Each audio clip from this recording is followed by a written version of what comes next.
আমার কষ্ট মানে কি, আমি যে এক মুঠ যে ভাত খাবো, আমাকে লোকে চাইল হাফ কেজি করে এক পোয়া করে চাইল দিয়ে যাচ্ছে, তাই আমি খাচ্ছি। আর তোমার চাচার তবিলে তাগাদা কিচ্ছু নিকো, খালি ওই বাজারে বসে থাকি, যায় একটুক করতেছে। এখন ঘরে চাল কতটুকু আছে? এক পোয়াও নি। উইটি দেখো আমার ঘরের মি সব খুলি দেখো। সকালে কি খাইছে? সকালে ও যে মেম্বারের বোর্ডেন হাফ কেজি চাইল হালাত করলে আসি রাঁধিছি, দেখো ফুবু দিবা লাগবে না তোমার।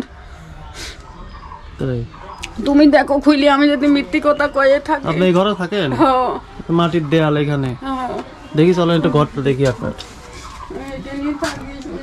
যে মশারি এখন উঠানি নাই, তো দুপুরে কি খাবেন? দুপুরে খাবো না। চৌকির উপর তো কোনো তোষকও নাই আপনার দেখতেছি। ও যে আমার অসুখ, আমার সাইটিকাবাদ, আমার গ্যাস, আমার প্রেশার, নানান অসুখ বেটা। আমার অসুখ নানান। আবার জাতি কয়েস বেটা 10 দিন পরে জাতি কয়েছে, জাতি পারিনি। 15 দিন জাতি কয়েছে, 15 দিন পর জাতি কয়েছে, তা জাতি পারিনি গো। বাবা আমি আমার টেকার অভাবে আমি চিকিৎসা হতে পারতেছ নি গো। আমাকে একবার 2 লাখ 3 লাখ টাকা ফুরি দিয়ে আইছে, আর পারতেছ না। তাহলে এখন দুপুরে চাল এক মুঠ চালও নাই না? না বেটা, এই যে বাইরে অবস্থা। তরকারি তো নাই তার মানে? তরকারি আলু আছে, কয়টা আলু আর কাঁচা কলা দেখতে পাচ্ছি 4টা। ওই খাবন বেটা, ওই আলহামদুলিল্লাহ করি ওই খাবো নে। কাপড় চোপড় তো সেরা দেখতে পাচ্ছি, যে শাড়ি সেরা। সিনা না হোক সিনা, এই যে সেলাই করে রাখছেন সাদা সব সিনা। পোশাক আশাক কি আপনার বেশিরভাগই এরকম? আমার কি তুলি থোয়া, ওই যে ওই কাপড়টু কিডা দিয়ে গেছে কাল, ওই যে। আচ্ছা আপনি একটু অপেক্ষা করেন, আপনার জন্য আমরা এই বাজার থেকে কিছু বাজার করে নিয়ে আসি, ঠিক আছে? এ বেটা আমার গ্যাসের বড়ি আর হচ্ছে প্রেশারের বড়ি। আচ্ছা আপনি ওষুধের কাগজগুলো দেন, কি ওষুধ লাগবে দেন, আর কিছু বাজার করে নিয়ে আসি যাতে আপনি একটু খেতে পারেন অল্প কটা দিন। একটু আসেন। আলহামদুলিল্লাহ আমরা ওনাদের জন্য কিছু বাজার করে নিয়ে আসলাম। আসসালামু আলাইকুম। ওয়ালাইকুম আসসালাম ওয়া রাহমাতুল্লাহি ওয়া বারাকাতুহু। আপনি আসছেন তাহলে নাকি? জি, কোথায় গিয়েছিলেন? আমি গেছিলাম এই সর্দি ওষুধের জন্য গেছিলাম, তো কলেজে সাল ফালা আছে, আপনি বাড়িতে আসেন। কার কাছে গেছিলেন ওষুধের জন্য? ওই এক ডাক্তারের কাছে গেছিলেন। তো এই বয়সে তো আপনি কামাই করতে পারেন না? না, কামাইয়ার জন্য আমার নাই বাবা। আমার একবারে আমি অত ভয় গেছি, আমার হাত পাও ধরেন বসলে উঠতে পারেনি, মাজার ব্যথা, ধরেন হাত পার রগের সমস্যা আছে, এই আমি আর কাজ কামও করতে পারিনি, খুব অসুবিধা। দুইজনে তো একবারে বয়স্ক, ইনকামের বয়সটা আর নাই। আমার ধরেন 85-86 বছর বয়স। এখন তো বসে বসে খাওয়ার বয়স, কিন্তু আপনার বসে বসে খাওয়ানোর মতো কেউ নাই, তাই তো? কেউ নাই। যাতে আপনাদের রোজার মধ্যে একটু খাবারের কষ্টটা দূর হয়, এজন্য কিছু বাজার করে নিয়ে দিয়ে গেলাম। এখানে কি কি নিয়ে আসছি দেখেন, এই যে 1 বস্তা চাল, হ্যাঁ 25 কেজি। দুজনের তো 1 মাস চলে যায় এক অবস্থায়। 1 মাসের বেশি যাবি নি বেটা। আর এখানে 5 কেজি আলু, এই যে। আর এই যে আপনার ডিম খাওয়ার কথা না, এখানে ডিমই তো খাতি হবে। আর এর মধ্যে শশা, এই যে এখানে আপনার 2 পাতা ওষুধ, এই যে। হ্যাঁ, এখানে যে লবণ, তারপরে মুড়ি, আগের মধ্যে কালার ডাল, মসুরের ডাল, চিনি, এগুলা। হ্যাঁ, বাইকে করে যতটুকু নিয়ে আসা যায় আর কি নিয়ে আসলাম। আর কিছু ক্যাশ টাকা দিয়ে যায়, এটা দিয়ে একটু কিছু কাঁচা শাকসবজি অথবা এটা মুরগি কিনে খাবেন। এখানে 515 টাকার মতো আছে। হ্যাঁ, আপনাদের জন্য নাম প্রকাশে অনিচ্ছুক একজন 3000 টাকা দিয়েছিলেন, ওনার টাকা দিয়ে আপনাদের এই বাজারটা করে দেওয়া হলো। হ্যাঁ, আপনার একজন মেয়ে অথবা ছেলে সকলে খাইতে বাঁচা রাখুক।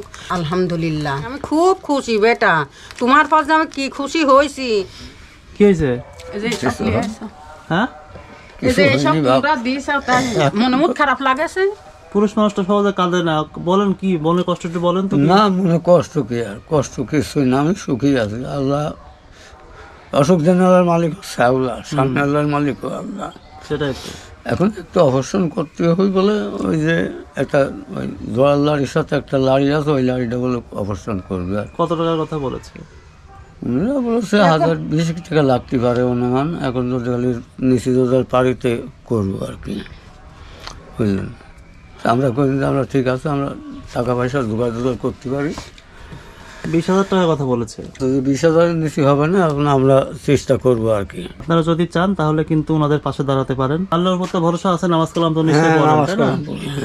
আল্লাহর কাছে দোয়া করেন নিজের বউয়ের জন্য, আল্লাহর কাছে টাকা পয়সা চান, আল্লাহ এটা ব্যবস্থা করে দিবেন ইনশাআল্লাহ। ঠিক আছে, ইনশাআল্লাহ দোয়া। আল্লাহ যদি হায়াতে মাছ রাখে আমরা সবার জন্য দোয়া করবো। এই তো ওনাদের কাহিনী।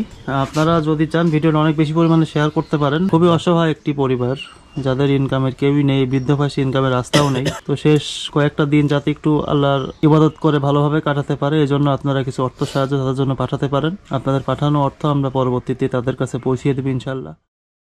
তো আমরা চেষ্টা করতেছি যতটা সম্ভব দরিদ্র অসহায় পরিবারগুলোকে রোজার খাবারগুলা পৌঁছে দেওয়ার। আপনি এটা চালটা নিতে পারেন মাথায়, এদিকে নিয়ে চলেন। রোজার মধ্যে রোজাদারকে খাবার খাওয়ানো কতটা যে সওয়াবের কাজ, এটা আল্লাহ নিজেই বলে দিয়েছে। তো সবাই চেষ্টা করবেন যার যার সাধ্য মতো এরকম রোজাদারদের পাশে থাকার জন্য। আমরাও চেষ্টা করে যাচ্ছি। আসসালামু আলাইকুম। ওয়ালাইকুম আসসালাম। আপনার নাম কি? আমার নাম মালেকা। মালেকা। জি। স্বামীর নাম? দুলাল ফকির। উনি কি মৃত না বেঁচে আছেন? মৃত্যু। কত বছর হলে মারা গেছেন? এই 10 মাস আছে বেটা, এই 10 মাস চলতেছে। রোজার মধ্যে যাতে খাবারের কষ্ট না হয়, জন্য কিছু খাবার দিয়ে গেলাম। এখানে 25 কেজি চাল, 5 কেজি আটা, তারপরে 1 লিটার সয়াবিন তেল, কি লবণ বেটা? হ্যাঁ। আর এর মধ্যে কি দেখেন, আপনার নিজের হচ্ছে 1 বস্তা চাল হলো তো আপনার 1 মাসের বেশি যাওয়ার কথা না। এটা 1 বক্স স্যালাইন আছে, রোজার মধ্যে কাজে লাগবে, ঠিক আছে। কালার ডাল, চিনি, তেল, এখানে আছে ডিম আছে কিছু। হ্যাঁ, এই যে বাজারগুলো দেয়া হলো, মিরপুর 13 নম্বর থেকে একজন 5000 টাকা পাঠিয়েছিলেন, ওনার পক্ষ থেকে এই বাজারগুলো দেয়া হলো। আর 1000 টাকা রাখেন, এটা দিয়ে হচ্ছে আপনি আপনার ওষুধ খাবেন, ঠিক আছে। আচ্ছা, দোয়া তো করবো রে বেটা, বেটা হলো আল্লাহ খুব ভালো রাখে, দেয়া যেন তৌফিক দেয়। খুব খুশি বেটা তোমার।